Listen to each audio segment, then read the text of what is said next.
আসসালামু আলাইকুম রহমতুল্লাহ। প্রিয় শ্রোতা, আশা করি আল্লাহর অশেষ রহমতে আপনারা সকলেই ভালো আছেন। আলহামদুলিল্লাহ, আমিও আল্লাহর অশেষ রহমতে ভালো আছি। আজকের আলোচ্য বিষয় হচ্ছে স্ত্রীর মর্যাদা। আর আজকের ভিডিওটি শুধুমাত্র ছেলেদের জন্য। আশা করি প্রতিটা ছেলে আজকের ভিডিওটা খুবই মনোযোগ সহকারে পুরো ভিডিওটাই দেখবেন, কারণ বর্তমান সময়ে স্ত্রীর মর্যাদার সঠিকভাবে না পাওয়ার কারণে অনেক দাম্পত্য জীবনে দেখেছি স্বামী স্ত্রীর মধ্যে বিচ্ছেদ ঘটছে। আজকে স্ত্রীর সঠিক মর্যাদা নিয়েই আলোচনা করব এই ভিডিওতে। চলুন গল্পটি শুরু করা যাক। স্ত্রীকে ভালো রাখার মানেই ভালো খাবার আর বাসস্থান নয়, তার আত্মিক শান্তিটা খুবই জরুরি। সবাই বিলাসিতায় সুখী হয় না।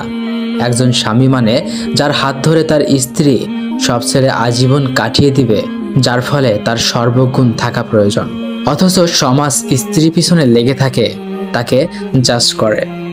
আপনি জানেন না আপনার স্ত্রীর ত্যাগের গল্প। আপনার চোখে সে সর্বসুখী। এরকম হলে সমস্যা আপনার চোখের সাথে অন্তরেরও। আপনি আসলে তাকে উপলব্ধি করতে পারেন না। একটা স্বামী শুধু জীবন সঙ্গী নয়, বরং বাবা মায়ের স্নেহেরও অংশীদার, স্ত্রীর উত্তম বন্ধু। অথচ আপনার মধ্যে ইগো কাজ করে। স্ত্রীর উপদেশ যদি শুনতে শরীর জ্বলে, তাহলে বুঝে নিন শয়তান আপনাকে অহংকারে কাবু করে ফেলেছে। স্ত্রীর প্রতি যেমন স্বামীর কর্তৃত্ব রয়েছে, তদ্রূপ স্বামীর প্রতিও স্ত্রীর পূর্ণ হক রয়েছে। সংসার জীবনে কলহ আসবেই, কিন্তু সেই কলহে জবান দিয়ে যেন এমন কিছু বের যেন না হয় যেটা সাংসারিক জীবনটায় বিষাদ করে দেয়।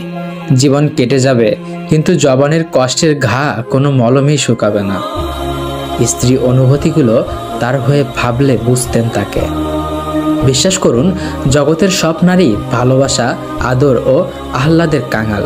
এসব দিয়ে প্রতিটি নারীকেই সহজেই কাবু করা যায়। আপনি একটু ভাবুন, স্ত্রীর পরিবার থেকে কেউ আপনার বিরুদ্ধে কিছু বললে আপনি মারাত্মক চটে যাবেন, হয়তো কোনোদিন শ্বশুর বাড়ি পা রাখবেন না। অথচ প্রতিনিয়ত আপনার স্ত্রীর সাথে এটাই হয়ে চলে। যেখানে আপনি পারেন না ফ্যামিলি ছাড়া কাউকে আপন করতে, সেখানে তার উপর কিভাবে চাপিয়ে দেন। মেয়ে বলে কি মানুষ না?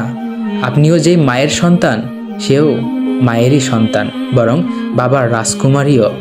আচ্ছা, কোন আইনে লেখা একটা মেয়েকে এসব সহ্য করতেই হবে? না রাষ্ট্রীয় আইন, আর না ইসলামিক শরিয়া। শরীয়তের দৃষ্টিতে নারীরা এহসান করে, না করলে বাধ্য নয়।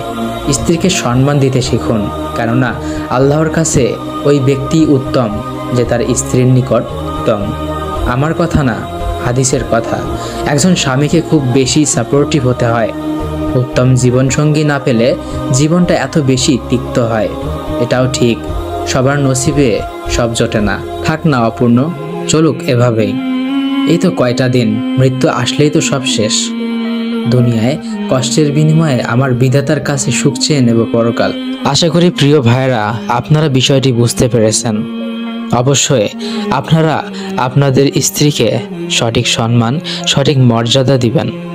আশা করি আপনাদের সংসার জীবন আরো সুন্দর ও সুখের হবে, ইনশাআল্লাহ।